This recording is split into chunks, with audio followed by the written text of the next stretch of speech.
questions every day at 3 to get answers for you in real time. Today we have Dr. Susan Phillips with the San Francisco Department of Public Health. As by now, I'm sure you know, the county chose to pause reopening several businesses today. Barbershops, salons, outdoor bars, and more due to another rising trend in coronavirus cases. Alameda, Contra Costa, and Marin counties also choosing to delay today's reopening. So we'll get to all that, and we also want to remind you that we have a full interactive map on abc7news.com of what's open and what's closed in the county where you live. You can pull that up while you watch here to kind of play around and see what's open and what's closed. So let's get right to it and bring in Dr. Susan Phillips. Thank you, Dr. Phillips, for being here. We appreciate it. Good to have you back. Thank you very much. Glad to be here. Yeah, so I just want to actually remind some of our viewers that you can put your questions on YouTube and Facebook right now, and we'll try and get to them in real time. So put them there, and we'll ask those of Dr. Phillips. But first, Dr. Phillips, just run us through what we are seeing right now in the city and in the county. Well, what we are seeing in San Francisco is unfortunately the same thing that we're seeing elsewhere in California and elsewhere throughout the United States. I think we've all seen on the news that cases have been going up of COVID-19. And unfortunately, that is the case here in San Francisco as well. What trends are you seeing as to maybe why these new cases might be coming up or going up? Well, we are digging now. What we do know is that our indicators are pretty sensitive, and they let us know pretty early on that the rate of new cases that were being reported to us were going up. So what we're doing now is having some of our epidemiologists and our data experts dig a little more to find out what might be going on. But we know that the things that cause the virus to spread are being in proximity to each other and not using face coverings and not keeping that 6-foot distance. So there's really no reason to think that there is a new or unknown way of this transmission happening. We think that we've just been in closer contact with each other over the past several weeks. Right. We've sort of been talking about this as sort of the inevitable thing. We heard that as we reopen, we're going to get more cases, and we kind of have to do that dance, so to speak. So I know last week when we talked about face coverings, you actually had some interesting ways of warning people to wear their face masks to help prevent the spread of the virus. I think you said it's like buckling a seatbelt, or that it should become like buckling a seatbelt. But of course, we have seen these videos and images from around the country of people rebelling against that. So what do you have to say to them? And again, we're reiterating it, how beneficial is it to wear a mask? It is so beneficial. I mean, it is probably the single most thing that each one of us can do to both sort of reduce the levels of transmission. So although we say, the mask protects other people, if we all wear it, we're all being protected. So our risk, my individual risk of getting COVID in San Francisco goes down if we're all wearing the mask. And the seatbelt thing is really correct. It just feels so odd, right? In the current day and age, if we get into a driver's seat and we don't buckle in, it just feels unusual. And I think that we should get in the default. The default is to wear the mask, and there might be certain situations in which we don't wear that mask or that face covering. But the data really show that this is the single biggest thing that we can do. We still want to maintain the distancing. We still want to, wash our hands. But it's relatively safe to be able to be in limited social settings with other people, which we are all very eager to do if we are able to maintain that face covering. So it really is the number one thing for people to do. I think it's sort of interesting. I think a lot of us are kind of surprised to see how the mask has become sort of a political statement now, which it really never should have been, right? But I think some of the things I'm hearing from people who are concerned about wearing masks, one of the comments we're getting, I think, is that it can cause, there's nanoparticles can still go through the mask. You're inhaling your own toxins. You can get carbon monoxide poisoning from wearing a mask. Can you kind of talk a little bit about some of these responses? Right. I mean, I think people do have a lot of concerns about masks, and I'll set aside all the arguments about, having just independent decision-making authority and not wanting to wear the mask. But the health-related questions that you're asking are important to address.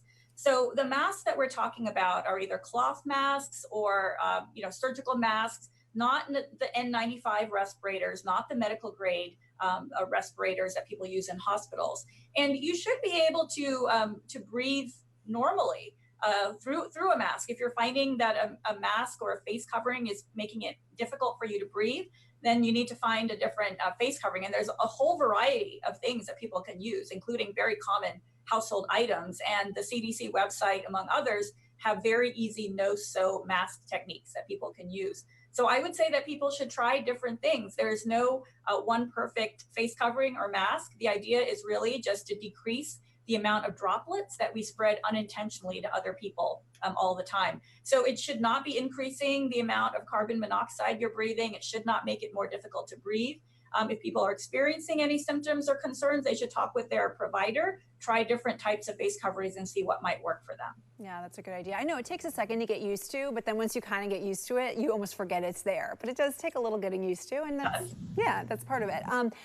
In rare situations, there are people that shouldn't wear a mask, but those people should be talking with their provider and understand why that might not be the right choice for them. But for the vast majority of us, we should just try to find one that we might be able to live with, as you said, and get used to. Right. In fact, actually, I'll ask you, you know, we all talk about how to wear it, and it's so easy to have your nose stick out. Even as you talk, for me, it kind of falls down. How ineffective does the mask come when it is falling below the nose? It really does have to stay up there, which is another reason why sometimes trying out different techniques is the best way to do it. I mean, I see people as I'm walking around sometimes with it under their chin, and it's not doing any good there. It's not doing any good for you or for the person you're coming into contact with. I think the other thing is, you know, as we're passing each other, I think we just need to be aware of people around us. And even if we are by ourselves, we don't necessarily have to have the mask on as we're walking, but as we see people, we should bring it back over our nose, because the particles can both come out of our mouth and our nose. So we want both of those areas covered. All right. You know, as we talk about reopening, we are seeing some pushback, I think, across the Bay Area from some of the sectors that are not yet able to reopen, gyms and nail salons, for instance. Can you talk about why those are considered so much higher risk than some of the other sectors that have been allowed to reopen? You know, I think these are very important questions and challenging questions. And, you know, the reality is we wanted to open in stages for the very reason that we wanted to be able to assess what was going on and be able to slow down rather than pull back. So it's really not to say that a specific owner or operator of a facility would not be able to do that safely. I know that many facilities and staff and owners could have done it carefully. It was just really a matter of staging over time, starting with activities that were mostly outdoor, as we saw, and businesses that were outdoor, and then moving further along. And I think, you know, we've seen that the governor has actually ordered bars to close in some counties, because those are, you know, among the most concerning areas. They're crowded, often the indoors. The alcohol itself might cause people to not do the distancing in the mask just because they get a little disinhibited. And we're often talking loudly to be heard. So it's just there's more risk there. So I think, you know, we have to think about this as opening slowly. And as I always say, for the masks, I mean, the other reason to always do it and to try to distance as much as possible is we want to see all these businesses be able to open, and we don't want to be on pause the way we are right now in San Francisco. So the best way to do that is to keep each other safe and also allow our economy to continue to open up. Yeah, and I have a couple seconds here before we go to break, and we'll keep you there as well. But from Instagram, on that note, someone's saying, when do you estimate hair salons will now be able to reopen in San Francisco? You know, we're going to be looking at the data really, really carefully. We understand that hair salons have been waiting for a long time, and those owners really want to reopen. So we're looking. The original date was the middle of July. So we'll continue to look and see if we can be on that original target date. The end of June was actually moving up a little bit because we thought things were good over a week ago. All right, good to know. Stick with us as we're going to keep talking into the next break, but we're going to take a quick break right here on air. The conversation, of course, does continue on our live stream, including Facebook Live right now. And I also want to say that a little bit later in the show, we're going to be joined by former San Francisco Mayor Willie Brown, who you may have heard was mistakenly declared dead during last night's BET Awards show. He is alive and well, and we'll get his thoughts on that later, but stick around for more with Dr. Phillips. All right, Dr. Phillip, we're in break, but we'll keep chatting. So I think one of the questions, as we talked about hair salons, crossing fingers, I have a hair salon appointment tomorrow. We'll see how it goes, if it happens. But what are some of the criteria or what are some of the things that are most dangerous? I think blow drying, like what are the criteria you're looking for to be able to reopen? And then also what's some of the activities at a hair salon that are most concerning to you? Well, we think that the hair salon owners understand what needs to happen, that the clients and the staff all need to be masked, that there need to be some health screenings that occur. We don't want anyone who's ill working or coming in for an appointment. So I think those things are in place. And really, it's nothing specifically about the hair salons or the barbershops per se. It's just that as we saw this sort of sudden increase at the end of the week in the numbers of cases reported, we needed to take a pause and understand what was happening, because this virus spreads quickly. And if we wait too long before taking a pause and trying to understand what we might do better, it can get overwhelming, and the cases can go up very quickly, and it can overwhelm the hospital systems and other things. And we're seeing that can be occurring in other states right now. Yeah, I mean, absolutely. And I'm curious, as we look at, like, over the weekend, it was Pride, and I think the Castro was pretty busy with people out and about drinking. Outside, though, how dangerous is that when you're seeing crowds of people outside? I think there's a way to say, oh, we're outside, we're fine. Is that okay to think that way? Outside is definitely better than inside. So like inside venues, large concerts, those sorts of things are not going to be around for a very long time. So outside is safer, outside with face coverings, which I saw pictures of a lot of people using in the Castro and in other areas. Though that's the best combination, you know. So I think that if people are going to be out, then they want to be very mindful of doing those things, of really trying to keep distance if they can, and certainly wearing their face coverings. Yeah, that makes sense. All right, I think we're 10 seconds away, so let's just stand by and we'll come back in a sec. 8, 7, 6, 5 seconds, 4, 3, 2. All right, welcome back. I'm Liz Kreutz here on Getting Answers, and we're going to continue the conversation now with Dr. Susan Phillips of the San Francisco Department of Public Health. And remember, you can ask her any questions you have by heading to our Facebook Live, YouTube page, or Instagram stories. So, Dr. Phillips, let's just talk about testing. Where do things stand right now in the city for testing? Who can get tested, where, and when? Well, you know, the testing is a real success story in the city and county of San Francisco right now. You know, our goal, based on some of the state metrics, has been to test about 1,800 people a day on average. And we're testing well over 2,400 to 2,500 people a day on average over 7 days. So that's been a real success story. There are multiple places that people can get tested. Often their own providers have testing available for their patients. And if not, the city has testing sites as well. And people can find out how to access those, where they are, by either calling 311 or going to SF.gov. And there are some sites that are drive-through. There are some sites that people can walk up. And we're also trying to enhance testing in some of the neighborhoods that are most impacted. So it's going to be a combination of different ways in which we try to increase that testing in the city. So people that work outside of the home, who are now in the jobs that are able to be working, those people can all get tested, whether they have symptoms or not. And then for the rest of us, there is a range of symptoms that people can see on the SF.gov site, but they are very broad, and they can range from fatigue to body aches. We don't have to have the 3 classic symptoms that we started with, which were fever, shortness of breath, and cough. It's much broader than that. And if you're experiencing any symptoms, please get tested right away. It's really important to be able to know who has the infection, so that you can prevent infections in other people around you. That brings me to another question I have. I think a lot of the plans as people come back to work or come back to school or summer camps is, okay, we're going to take your temperature every day and make sure you don't have a fever. How really is the temperature indicative of COVID? Because I think we're hearing from so many people that don't even have a temperature, and yet they have it. That's right. I think what we understand now pretty broadly from data around the world is that, you know, up to 40% of people either don't have symptoms yet or don't have symptoms at all. So taking the temperature, I see that really as more of a reminder that, hey, we're doing things differently. COVID is around here, and we are going to just sort of make sure that no one who is actually sick is coming into the workplace or coming in as a customer.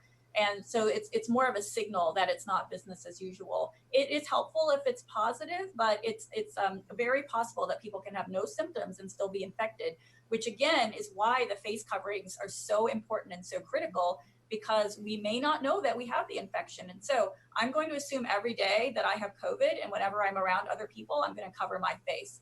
And we should all be doing the same thing. Gregory here on Facebook Live is saying, when we're talking about the masks thing, not at Dolores Park, it's packed, no masks, no social distancing. Some other people have been chiming in saying they're seeing that around the city as well. What is your advice to people who want to go out and about and do things safely, but they're seeing packs and packs of crowds of people who aren't really following these guidelines? Yeah, I think that that's challenging, and it's unfortunate for the people that do want to get out and enjoy some of the nicer weather we're having and be outside of their homes, and I can really understand wanting to get out after we have been inside and sheltering in place for so long. For the people who are feeling that they cannot go out because there's so many crowds, I think it's really challenging, and I feel for those people. I think that it might be going on slightly off hours or trying to find slightly less visited places. But we are, as a city, going to be doing more messaging, more outreach, more work to make sure that everybody who needs a mask, knows where they can get one, and also to tell people, really, we're all in this together. And if we all want to get to having restaurants fully open indoors, bars open, businesses working, we have to take this into consideration. So there will be messaging to all the people who are not wearing masks now, and for the people that are doing it, thank you so much. You are setting the example that is going to allow San Francisco to move forward. Yeah, Pat here is saying, don't you think the restaurants opening inside eating is too soon? Well, we put a pause on that, so I think we agree with that sentiment, and we're going to wait and sort of see how we do. Hopefully, reset our practices, our behaviors, reset into a habit of wearing our face masks and being aware of spacing and distancing before we continue to move forward. What is the positivity rate in San Francisco right now? And for those who are watching and aren't sure what the positivity rate is, as we've learned by watching Newsom's briefings every day, it is the percentage of people who test positive out of those tested. Do you have that number for San Francisco?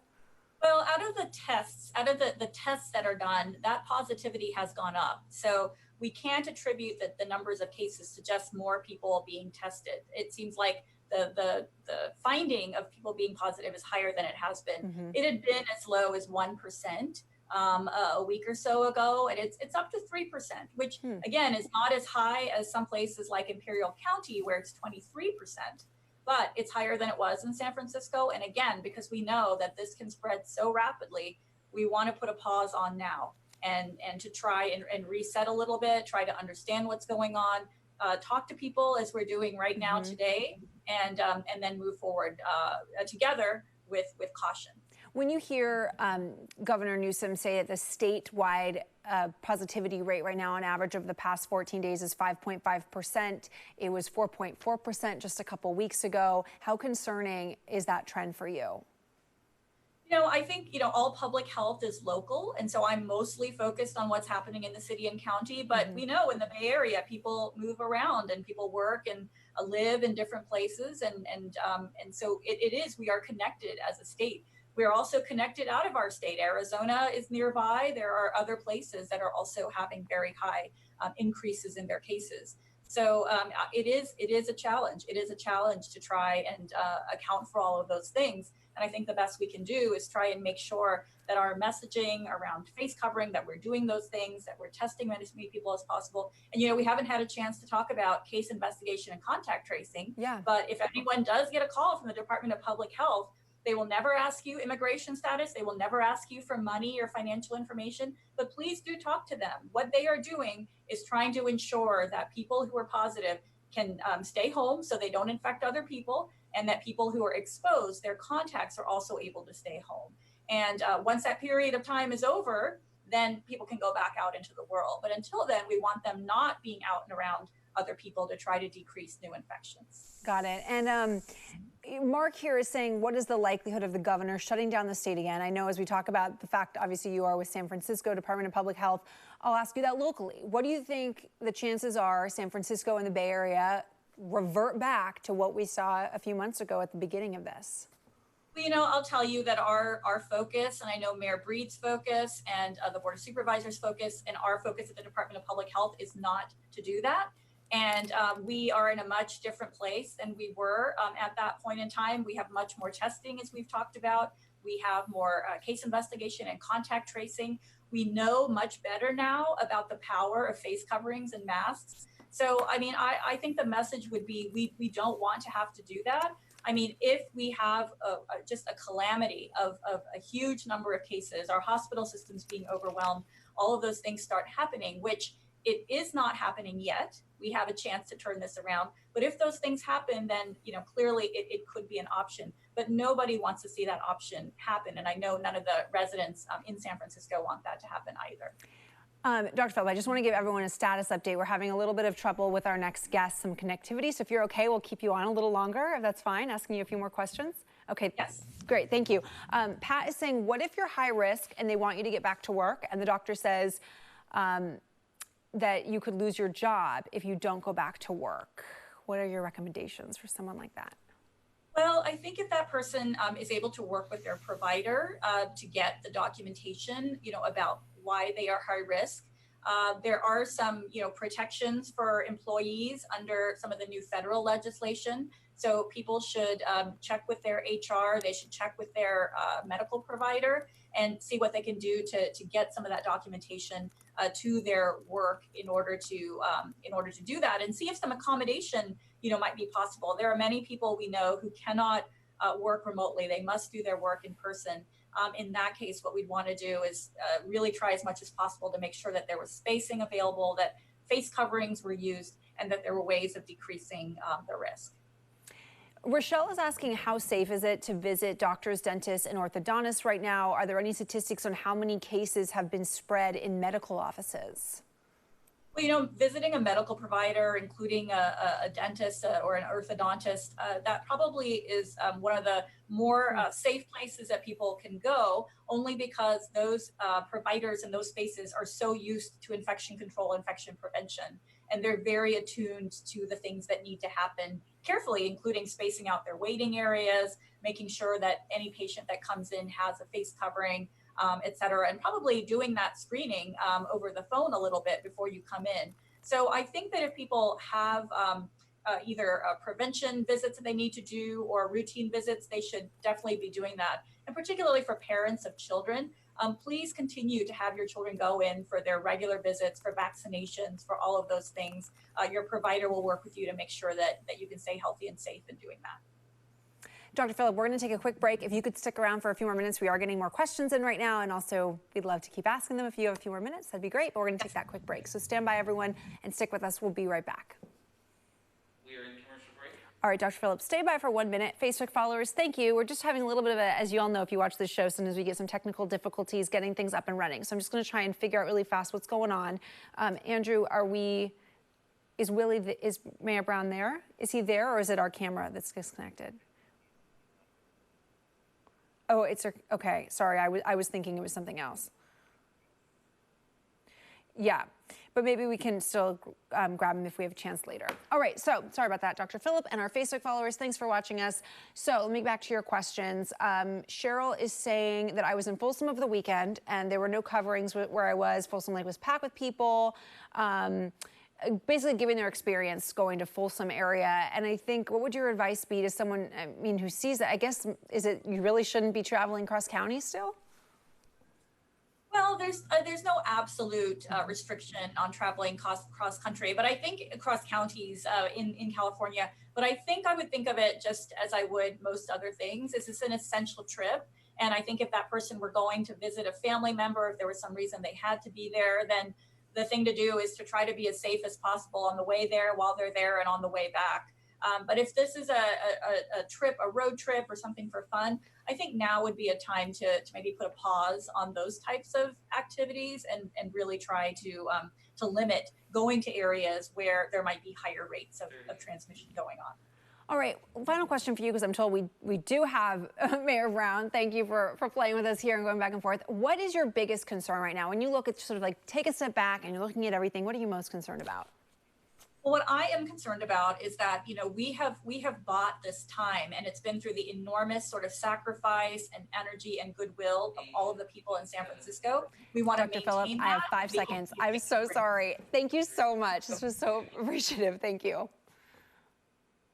All right, welcome back to our viewers who are joining us on TV. If you've been with us on Facebook Live, you've been with us throughout all of this. But we're back now with the former mayor of San Francisco, because we're going to turn now to a bit of a mishap at last night's BET Awards. Former San Francisco Mayor Willie Brown was a surprise feature in the show's In Memoriam tribute, except, as you can see right here, Mr. Brown is still very much alive and well. The award show had meant to show former Oakland Raider and Hall of Fame cornerback Willie Brown. They got the wrong Willie Brown. We now have Mayor Brown joining us live from Millennium Tower, and we're glad to see that you are alive and well, Mayor. Yes, they were looking for number 24. I have another number. Yeah, so how did you hear about your untimely death? What was the response from people? Well, I have a niece who lives in Washington, D.C. She saw BET's show early. And when she saw that, she called them and told them it was a mistake. And then the second call she made was to me to tell me that they had made the mistake. And sure enough, they corrected it shortly thereafter before it got on the West Coast. But by then, there were 40 calls that had come to me from my friends from all over the nation who were saying they were passing the word on YouTube and on all the other ways in which you communicate, Facebook and things of that nature. And lo and behold, I began to think, wait a minute, why don't I make sure that every creditor that I owe money to gets the message that I've gone? And all your debt will be canceled. All my debts will be over. I mean, like nothing. So I made the mistake. Although BET did call me, and in all candor, I must tell you that the first thing I said to them was, whatever you do, don't terminate the person that made that mistake. I said, Willie Brown's a very common name. I know at least 6 other people whose names are Willie Brown. And I said, this Willie Brown they were talking about is number 24 of the Oakland Raiders. One of the greatest reception and interceptions ever was in that Super Bowl, and I've taken credit for that day in and day out. So it's okay if I got to take credit for his death. Mayor Brown, I'm going to keep you here, so stick with us 1 second. We got to go to break, but we're also streaming live, so I'm going to keep talking with you about this. But for those of you watching on air, thank you for joining us. We are going to take a quick break, but again, our conversation with the former mayor continues on Facebook and YouTube Live right now. Stick with us. We'll be right back. All right. Mayor, I want to ask you as well about that op-ed. One of the reasons that people knew you were still alive and well is that you had just written an op-ed over the weekend titled "It's Trump versus Trump and Trump is Losing." What do you mean by that? Well, I said that every time he opens his mouth, every time he goes out and does anything, it's contra to where the public happens to be and where the public believes the president should be. For an example, on the question of CV-19, he's been wrong on every turn on that issue. He's advocated reopening sooner than it was appropriate to so do. All those things are inconsistent. He was wrong on the question of what do we do about the brutality that's been visited upon African Americans. He was wrong about the evidence of racism in this nation. And I said, Biden benefits by just shutting up, saying nothing, and letting Trump talk. And Mayor, I also want to ask you about sweepstakes really fast. We have a couple more minutes. Senator Kamala Harris, 1 more minute. She's on the short list. Senator Harris, do you think she has a pretty good shot at it? I do think she has a shot at it, period. I do believe, and she's clearly qualified. Would you put your money on it? What do you think No. Let me tell you, in this business, you've got to make sure that you come to a conclusion that is somewhat logical.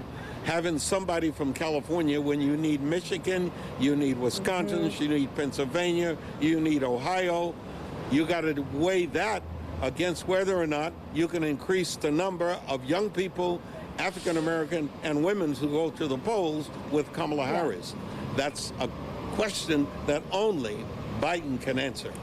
Very true. All right, I got to go now. Our time is up. Thank you so much for joining us, Mayor Brown, and we are so happy to see you are alive and well and having a laugh with us. Thanks so much. Thank you. All right. Bye. All right, welcome back, and thank you so much for joining us on this interactive show, Getting Answers. We're here every day at 3 on air and on our live stream answering your questions, Facebook Live, YouTube Live, abc7news.com, and our app. World News Tonight is next. Have a great day. All right, Facebook, thanks, guys. Sticking with us. Appreciate it. Thanks for all your questions, and we'll, of course, see you tomorrow. Kristen will be back.